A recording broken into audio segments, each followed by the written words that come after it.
actually getting rid of toxic people or toxic environment, or that I am too good to just be a stay-at-home mom, you know. I think those things are things that can really coexist. Like, you can be happy today and the next day you can feel like quite sad or quite bitter about things, but then it's just really a matter of bouncing back.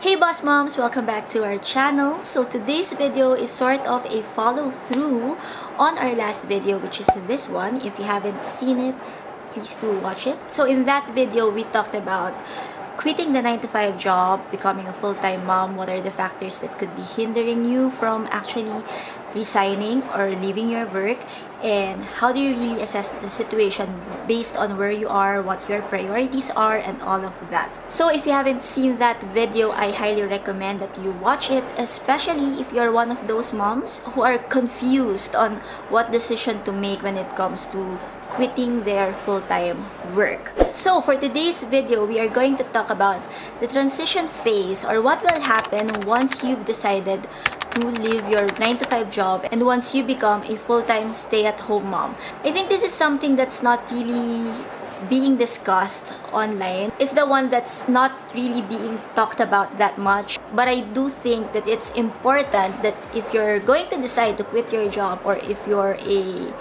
new full-time stay-at-home mom, that you know these things, that you know what will happen during the transition stage and even after that, so that you can, ready yourself, you can prepare yourself and not actually be overwhelmed. So I'm going to be discussing 5 emotions that I have experienced personally when I transitioned from being a full-time working mom to a full-time stay-at-home mom. I want to discuss this based on my own experience, just so it came from like real life.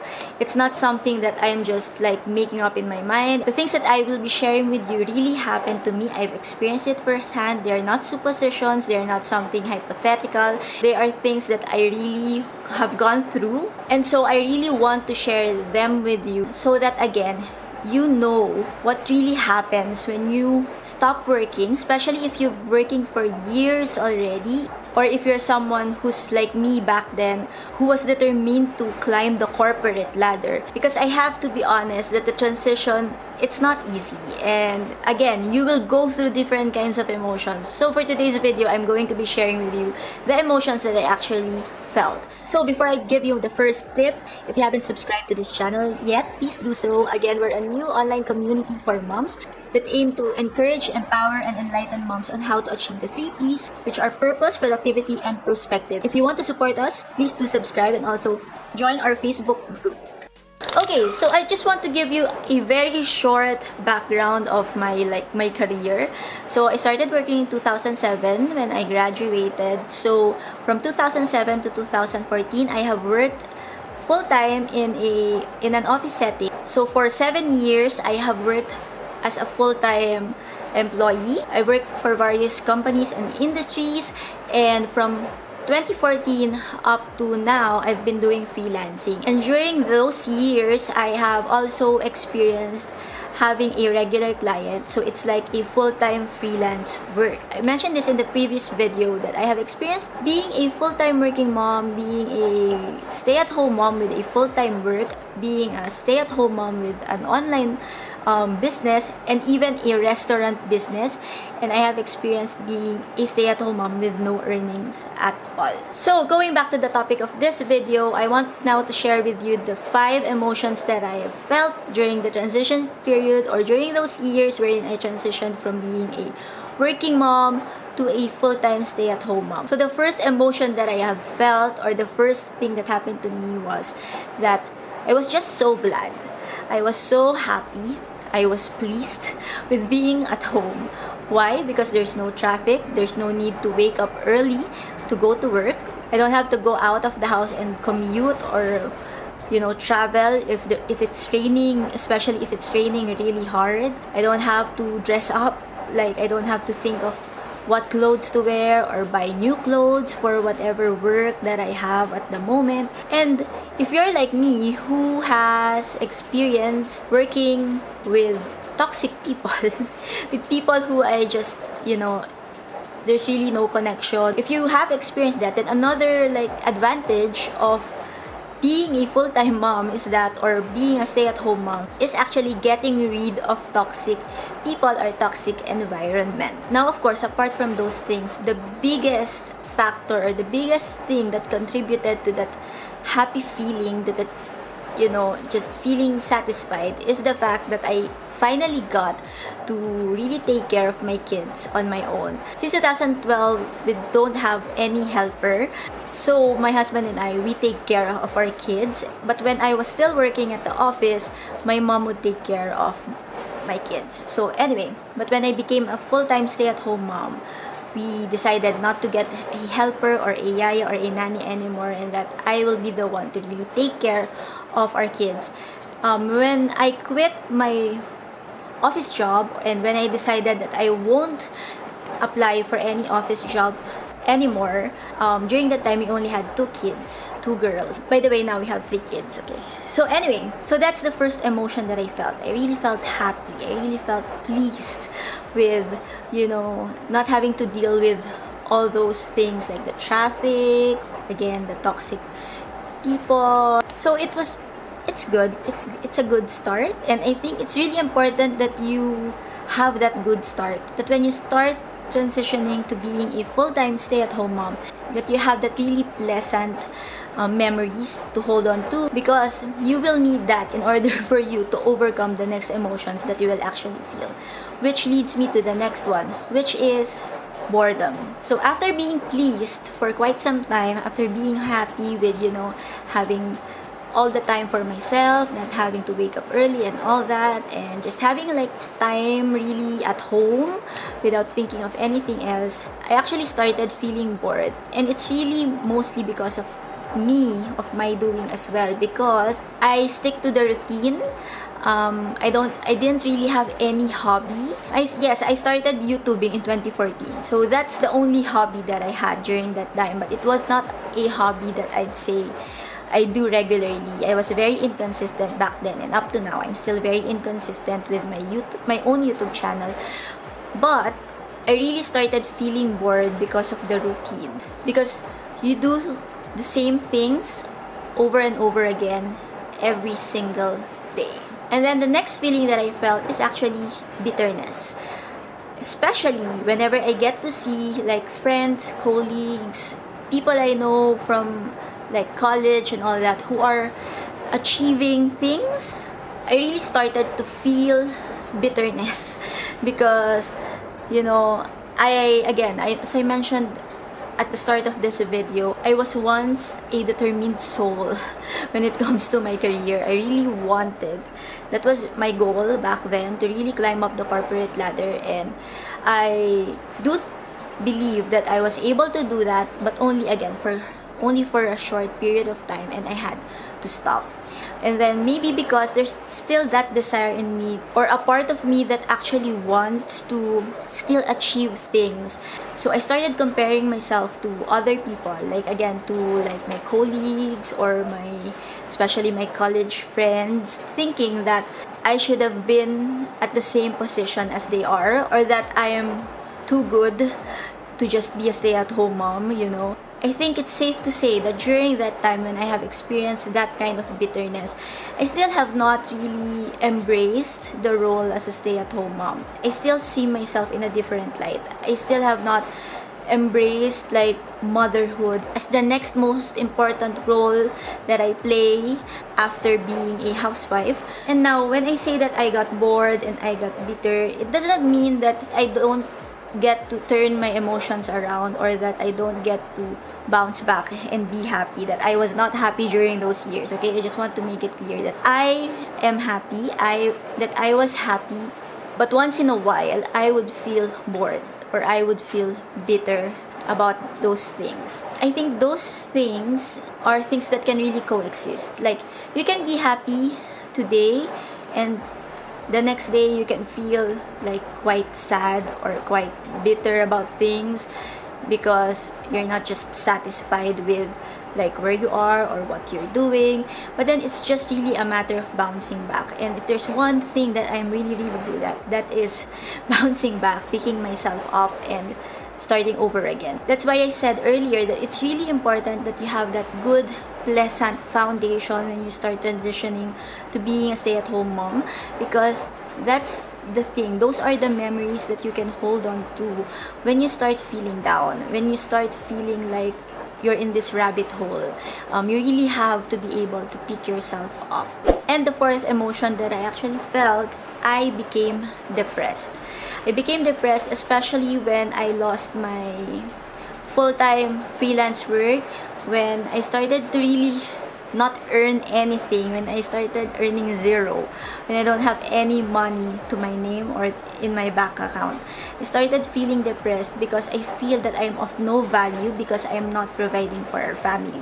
That I'm just worthless because I don't get to support and help my husband with our bills, with our finances and all that. So yeah, I really felt depressed. And it's not just the earning, it's also, I think, from bitterness, it really turned into depression, especially when I tend to compare myself to other people, to the people I know who are achievers, who are achieving things. And I start to really consider myself as this low person who does not have any achievement whatsoever that she can be truly proud of. There was even a time that when people ask me what my skills are, what I do, whenever I get to be introduced to other people, there was a time when I would say I'm a full-time housewife and a full-time mom, and I'd feel sad about it. So it's really not a good place to be in. So it was a stage that I will never ever forget because I have not experienced anything like that ever in my life, and I've never felt that low before. I've never seen myself with that kind of like perspective that I'm like a nobody, that I'm just a full-time housewife or a full-time stay-at-home mom.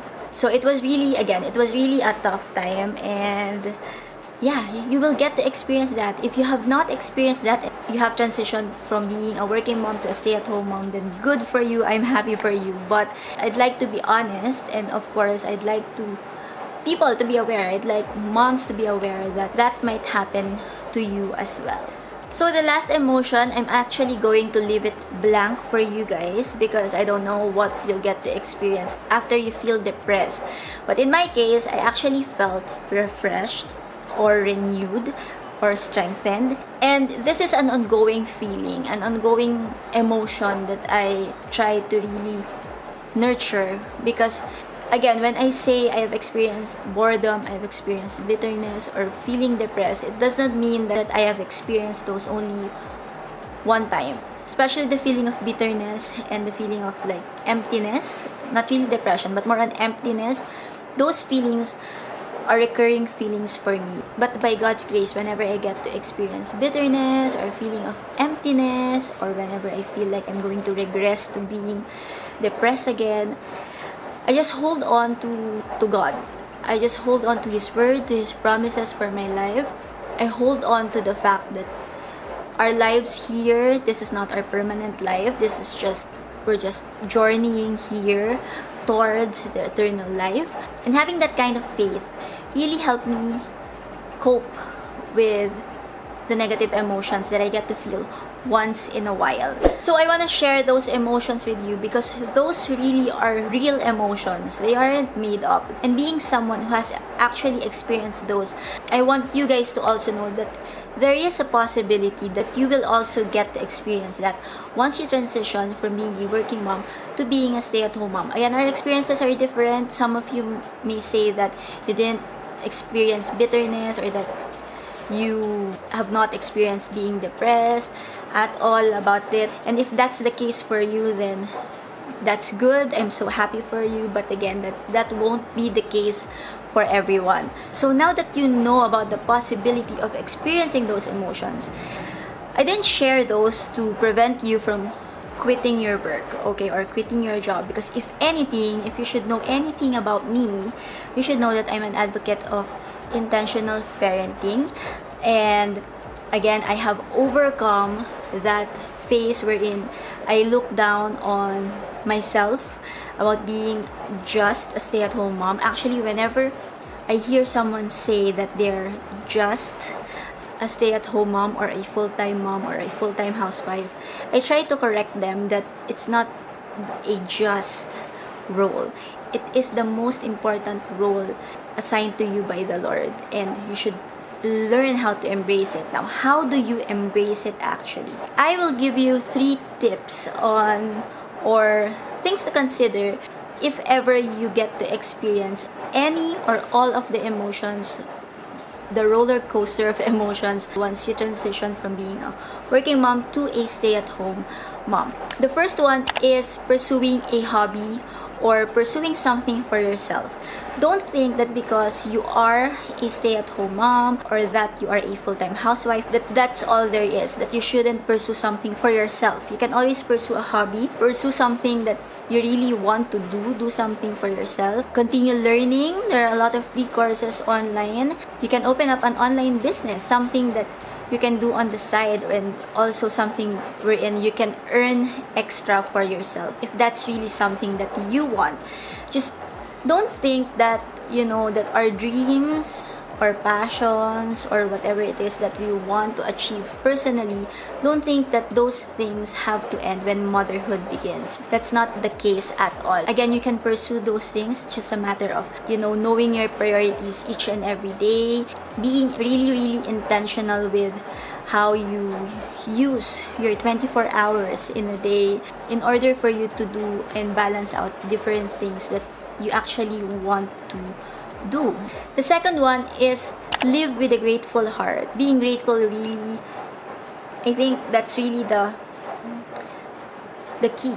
The key to living a happier life, or the key to being content or being satisfied with where you are, where God placed you. Again, don't think of your role as a mother, as a full-time mom, as a just role, because it is the hardest yet the most rewarding job or role that you will get to play in this lifetime. So just embrace it, bloom where you are planted right now. But I'm not saying this only for full-time stay-at-home mom. This also applies to working moms. It doesn't mean that just because you're a working mom that you don't really get to perform being a mom. It's just about intentionality, being intentional with your time, with your kids, with your family, spending quality time with them whenever you can. And if you're a stay-at-home mom, then you have all the time to do that. And again, think of it this way: not everyone has the capacity to do that, or not everyone has the opportunity to do that. So if you are in that situation, if you are experiencing that, if you're a full-time stay-at-home mom and you have all the time in the world to be with your family, with your kids, then make the most out of it. And the third one, especially if you start to compare yourself with other people, or you start feeling empty because you're not achieving anything, or you feel like or you're of no value and all that, I want you to know that you are doing your most important role in life. God placed you in that role because He knows you can do it. And the only way to really overcome the boredom, the bitterness, the depression is knowing that you are you. There's no one else like you. You are uniquely and wonderfully and fearfully done by the Lord. And you are placed where you are for a reason. You are placed there because God knows that you are the perfect parent for your kid. All you have to do is really be intentional with your actions, with your mindset, with your attitude towards life. And once you've embraced that, once you get to really harness that power to get rid of any bitterness, any boredom, and even kill any comparison that's starting to build inside your brain, once you've harnessed that power, let me tell you, it's really a different experience. That is the last feeling that I want you to experience in that transition period. That is the last feeling that I personally want you to have. And that is exactly why there is Bossmoms in charge. This support group, this community is all about transforming moms who are in the defeatist mode, who feel like they don't know themselves anymore, who feel like they have lost themselves or they've lost everything because they become a mom, to knowing that that's not the truth, that you can transform those thoughts into something beautiful, that you can be the boss who is in charge of your life. Don't let those negative emotions, bitterness, boredom, whatever, to be the boss of your life, because that's not how it's meant to be. So that's it for this video. I hope this video helps you out in case you are experiencing any of those emotions that I have personally experienced as well. And if you guys want a one-on-one coaching or one-on-one talk with me, then I will leave a link down below where you can contact me. So just leave your details there through that link, and then I will get in touch with you, schedule a meeting with you so we can talk about things. We can do life mapping, goal setting, confidence building. Just make sure to click the link below and fill out all the details necessary so that I can contact you guys. And again, if you haven't joined our Facebook group, please do so. The link will be in the description box as well. We're also on Instagram. We have a Facebook page. We're on TikTok. We're everywhere. Okay, just search Boss Moms in Charge and follow, like, subscribe. You know the drill. And of course, share our community with your friends or to your friends who you think might benefit from our content or from our little community. I'm really so excited to grow our community, and that will only be possible if you guys will help us out and support us, of course. So again, that's it for this video. Thank you guys for watching. If you have any topics or content ideas in mind, you can leave it in the comments down below. But yeah, that's it for this video. Again, thank you so much for being here, and see you guys again in our next video. Bye!